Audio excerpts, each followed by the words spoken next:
Donc pour vous présenter rapidement l'expérimentation qui a été mise en œuvre sur le territoire de la PJJ et Aquitaine Nord. Donc l'association laïque du Prado a répondu à l'appel à projet au courant de l'été 2018, puisqu'il était déjà dans cette démarche-là de mettre en œuvre la justice restaurative dans une démarche de formation. Et la direction territoriale de la PJJ Aquitaine Nord a souhaité suivre l'association laïque du Prado et s'y associer aussi pour ne pas laisser non plus le secteur public de côté et essayer d'impulser, de déployer la mise en œuvre de la justice restaurative aussi auprès de notre secteur public. Cette phase, donc on s'est lancé dans l'expérimentation en début, l'association laïque du Prado a été formée fin d'année 2018, nous on s'est lancé dans l'expérimentation début 2019. Ça nous a demandé une phase préparatoire de mise en place et d'installation de l'expérimentation assez longue, on y est encore. Voilà, donc on a constitué un comité de pilotage avec les magistrats des juridictions de Libourne et de Bordeaux. La bonne nouvelle, c'est qu'ils étaient tout à fait partants et à nos côtés pour nous suivre sur cette expérimentation et on a signé une convention très rapidement au mois de février. On l'a signée plus tard, mais en tout cas on l'a élaborée très rapidement et ils ont été partants et nous ont suivis à peu près sur toutes les thématiques.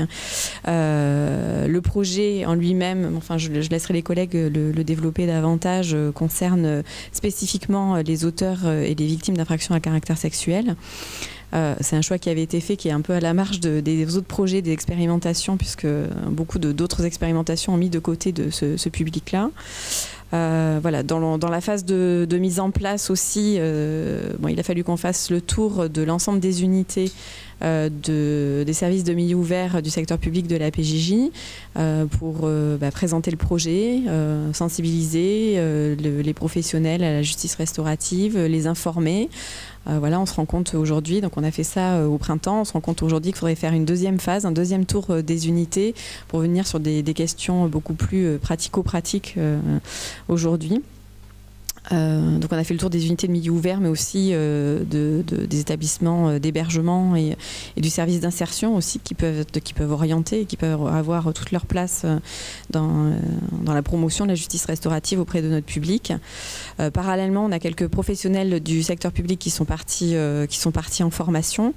Voilà, aujourd'hui, effectivement, on souhaiterait peut-être pouvoir délocaliser cette formation pour toucher davantage nos professionnels et que ça prenne une ampleur un peu plus grande sur le territoire Aquitaine Nord.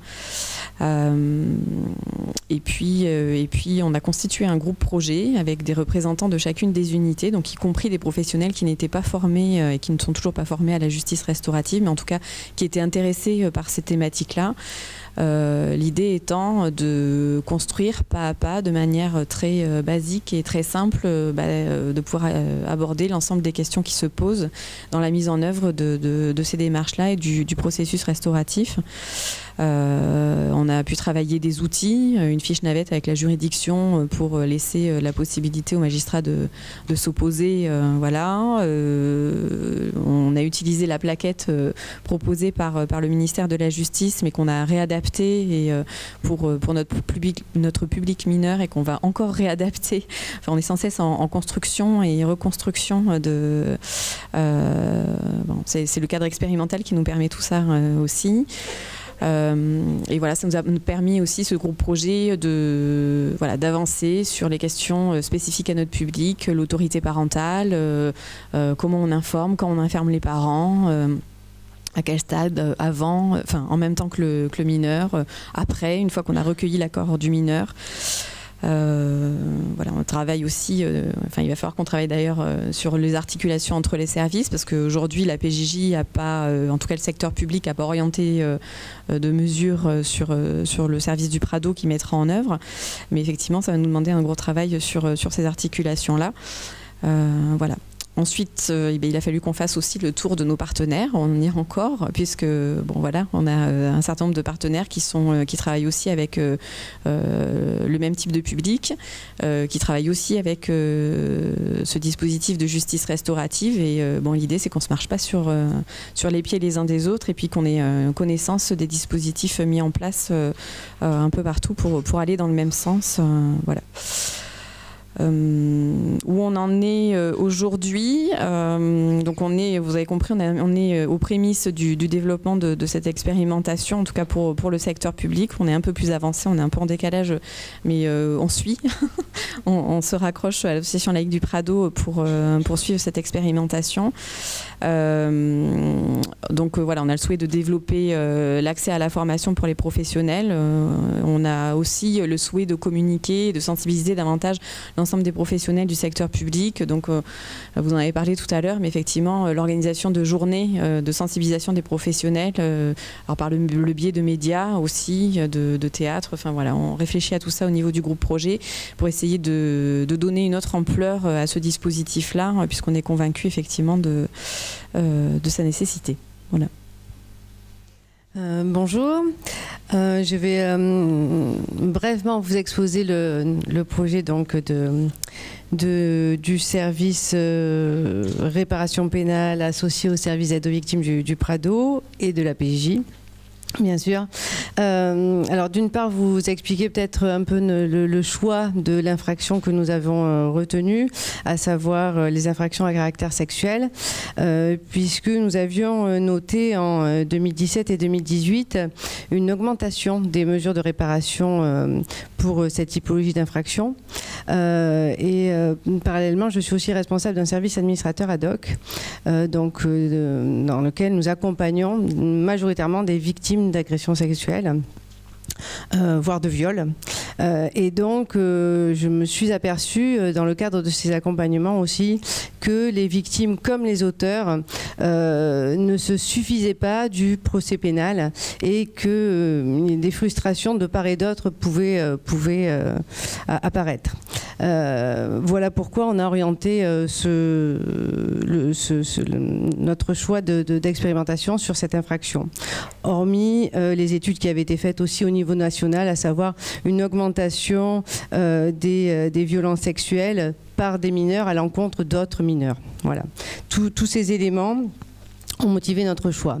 Alors, c'est vrai qu'on a restreint au niveau des infractions. Par contre, on a souhaité véritablement ouvrir, alors quant aux portes d'entrée, à savoir par quel biais on pouvait mettre en place ces dispositifs de justice restaurative. Donc, les mesures de réparation pénale, d'une part, les mesures administrateurs ad hoc, mais aussi le service d'aide aux victimes dans le cadre des permanences qui sont organisées, dans lesquelles ils reçoivent des victimes, et aussi la PJJ dans toutes les mesures pénales pour lesquelles ils ont un suivi. On a aussi souhaité ouvrir au maximum dans les propositions de typologie de mesures qu'on pouvait mettre en place. C'est-à-dire qu'en effet, nous, dès fin 2018, l'ensemble de l'équipe du service réparation pénale et du service d'aide aux victimes a été formé par l'ARCA et Citoyens et Justice à l'ensemble des outils proposés. Donc, d'une part, des rencontres directes, auteurs-victimes, mais aussi des rencontres indirectes, ainsi que le parc qui vous a été présenté par l'association Espérer 95. Donc ces trois typologies, ces trois dispositifs, et nous venons d'être formés, donc l'ensemble là aussi du service d'aide aux victimes, réparation, mais aussi on a ouvert aux professionnels de la PJJ la formation à l'outil FRED, l'outil virtuel qui vous a été rapidement présenté tout à l'heure aussi par Erwan. Donc ces quatre dispositifs nous permettent de proposer la solution, en tout cas ce qui est le plus adapté aux mineurs. Voilà pour le projet en lui-même, les propositions qui étaient faites. Sur la mise en œuvre. Alors oui, je rejoins tous les professionnels qui sont venus devant vous aujourd'hui pour la nécessité de temps. Voilà, ça a en effet demandé beaucoup de temps de réfléchir alors au rôle de chacun, entre le référent de la mesure socle et le facilitateur, quelle va être la répartition entre qui fait quoi. À quel moment on transmet, à quel moment on informe. Ça a demandé en effet beaucoup de temps de réunion. Alors nous, on a la chance au Prado d'avoir un service de réparation pénale formé et un service d'aide aux victimes, donc ça a été quand même plus simple pour nous de pouvoir se rencontrer très régulièrement, avec aussi un appui technique important de Citoyens et Justice sur cette supervision qui nous a permis aussi d'avancer et de mettre en place des process. C'est rajouté très rapidement les groupes projets avec la PJJ où le service réparation, le service d'aide aux victimes, les différentes unités sont présentes pour essayer d'avancer ensemble. Et c'est vrai que on essaye de mettre en place des process, mais parfois aussi on revient en arrière parce que on a testé, on a tenté d'informer par ce biais-là, et puis on se dit, là par exemple la plaquette, on se dit il faut la revoir parce que sont indiqués des dispositifs que nous ne proposons pas. Donc, à un moment donné, il faut de la cohérence. Donc, on revient. Et c'est tout l'intérêt de pouvoir se rencontrer régulièrement et d'échanger et d'être formés tous ensemble. Je pense vraiment que c'est un atout que l'équipe soit formée entièrement. Ensuite, concernant les victimes, mon collègue vous en parlera après. Ensuite, donc, bien sûr, continuer à sensibiliser tous les professionnels de la PJJ. C'est le travail qui nous incombe avec Madame Benoît. Et en effet, nous allons refaire un passage sur toutes les unités. Alors, avec peut-être des mises en situation pour savoir comment on informe, voilà, parce que c'est pas simple. Ça demande vraiment la justice restaurative. Alors, nous, on s'y intéresse déjà depuis 2017 parce qu'on bénéficie des formations de la PJJ. Et dans ce cadre-là, on avait pu, une partie de l'équipe, bénéficier d'une sensibilisation déjà à la justice restaurative. Et j'avais participé à la seconde journée européenne en 2017 à Paris sur la JR. Donc, ça demande en fait quand même un temps d'ingurgitation, j'ai envie de dire, de digestion, parce que c'est des concepts qui sont quand même différents du travail d'éducateur spécialisé à la base. Donc même si les professionnels sont formés, ça demande du temps et le pas de côté, il n'est pas simple à faire. Donc il faut vraiment prendre le temps d'informer, de mûrir et puis de revenir et de re-questionner. La formation, en effet, je pense que on insiste encore là-dessus, mais le fait que ça arrive un peu plus près dans les régions et que ce soit pas centralisé sur le haut de la France, ça permettrait aussi en effet aux professionnels de se former plus simplement. Concernant les leviers, j'ai envie de vous dire que c'est vrai que nous, dans le cadre de notre expérimentation, on a un véritable partenariat. Alors, nous, au sein du Prado, en effet, mais aussi avec la PJJ, puisqu'on est dans une démarche auprès des professionnels PJJ et associatifs, mais aussi des partenaires. Alors, que ça soit l'AGEP qui accompagne des victimes, puisqu'ils ont un service spécifique, mais aussi Arios qui accompagne des auteurs. Donc, l'idée, c'est de vraiment travailler en réseau. Et tout à l'heure, vous disiez, Madame Muriot, qu'en effet, ça permet de développer ce partenariat, mais vraiment de se connaître, de se rencontrer, d'échanger. Le fait de se former ensemble permet de partager et d'échanger sur les pratiques de chacun. C'est vraiment très enrichissant. Voilà. Et un dernier point, c'était la nécessité aussi de pouvoir s'adapter aux situations, d'être réactif et de pouvoir proposer des nouvelles choses. Là, je vois, nous, en effet, par rapport à l'infraction qui avait été choisie en premier lieu, donc les infractions à caractère sexuel. Alors, je trouve ça intéressant. Alors, j'ai déjà oublié la IPA, c'est ça ? IPA. J'aime beaucoup.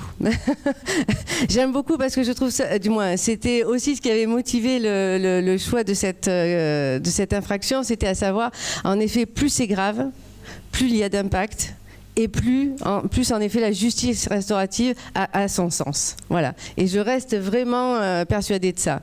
Maintenant, à ce jour, voilà, on se trouve un peu limité parce que nous avons moins de prescriptions de mesures de réparation sur cette qualification d'infraction. Et donc, voilà, il faut avancer. Donc, on va essayer d'ouvrir à d'autres violences. On va rester dans de la violence parce que voilà, l'idée, c'est qu'il y a un impact important sur les auteurs et les victimes.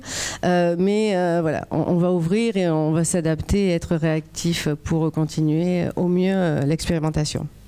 Voilà. Je passe la parole à mon collègue. Bonjour. Donc, je suis Damien Lanzan, je suis directeur des services aux victimes de l'association Lake du Prado, adhérent à France Victimes depuis de nombreuses années. Donc nous, les victimes, on sait s'en occuper. Dans le cadre de nos permanences juridiques et psychologiques, il n'y a pas de problème. Mais s'occuper des victimes dans le cadre des dispositifs de justice restaurative, c'est un peu particulier. Je dis particulier, ça peut être compliqué. Alors, je sais, dans le cadre d'un autre dispositif de justice restaurative, je regarde Émilie Matignon, puisque nous sommes également partenaires avec le SPIP sur les rencontres condamnées victimes et des difficultés à trouver des victimes. Voilà, qui adhèrent.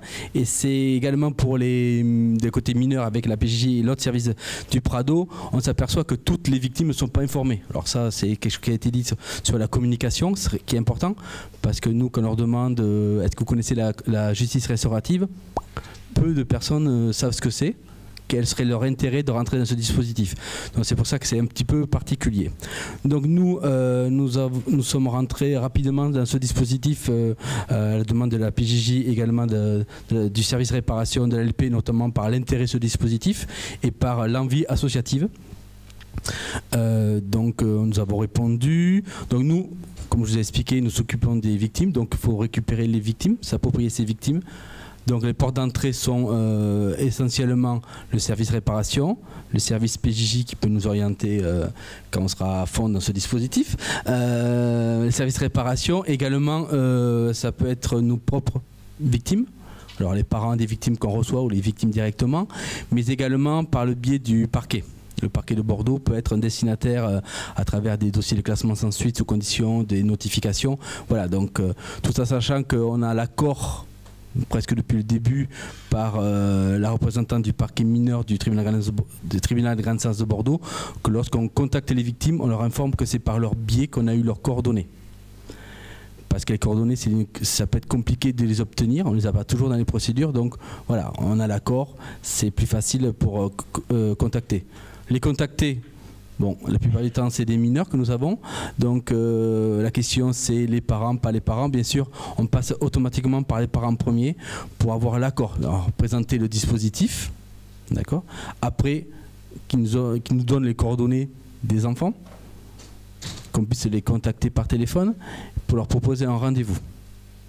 Parce que le téléphone c'est bien, mais se voir c'est quand même mieux pour représenter un petit peu le dispositif, pour essayer de voir s'ils adhèrent à minima pour entrer dans un dispositif.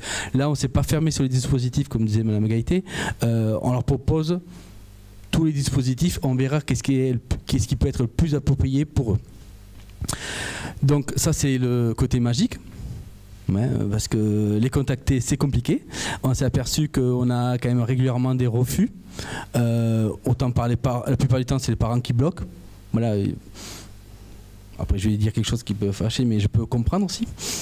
Voilà, pour leurs enfants qui ont été victimes, ils veulent passer à autre chose et rentrer dans ce type de dispositif, c'est pas pour eux ou pour leurs propres garçons ou filles. Donc, comme on disait, dans le cas des supervisions régulièrement avec Véronique Dandonneau, puisqu'on se voit à peu près tous les mois. Voilà, tous les mois dans un des deux services, s'il n'y a pas d'intempéries. On se voit donc on refait le point un petit peu sur comment on peut communiquer, comment on peut les rapprocher. Donc ce qui a été décidé actuellement, ça serait d'envoyer un courrier explicatif qu'on va les recontacter par téléphone à une date ultérieure avec une plaquette du service pour qu'ils soient déjà préparés à notre appel et pas voilà, entre une pause au boulot qu'on puisse leur expliquer. C'est comme disait Mme Gaïté, quand même c'est le temps qui est important. Qu'est-ce que je peux vous rajouter sur le dispositif? Donc, ouais, l'infraction qui a été caractérisée nous pose pas problème, mais on s'aperçoit que le nombre de personnes est en chute, donc qu'on ouvre, et comme ça a été dit ce matin, je sais que l'éducation nationale est quand même peut être un partenaire important sur ce dispositif, donc sur tout type de violence, ils sont aussi quand même le lieu référence scolairement, donc on ne va pas négliger de rentrer en contact avec eux. Donc actuellement on a un certain nombre de personnes qu'on a déjà contacté une première fois et qu'on va recontacter, alors ça c'est pour mes collègues, pour refaire le point avec Kels, puisque c'est la plupart des temps c'est les filles, pour après refaire le relais avec le service réparation pour avancer. On est quand même dans une expérimentation, mais il faut que l'expérimentation avance. C'est pour ça que la formation initiale qui a été proposée et a été mise à disposition de toutes les juristes du service pour qu'il n'y ait pas une personne qui soit intéressée par ce dispositif. Il peut y avoir du roulement, au moins on a essayé de former toutes les juristes.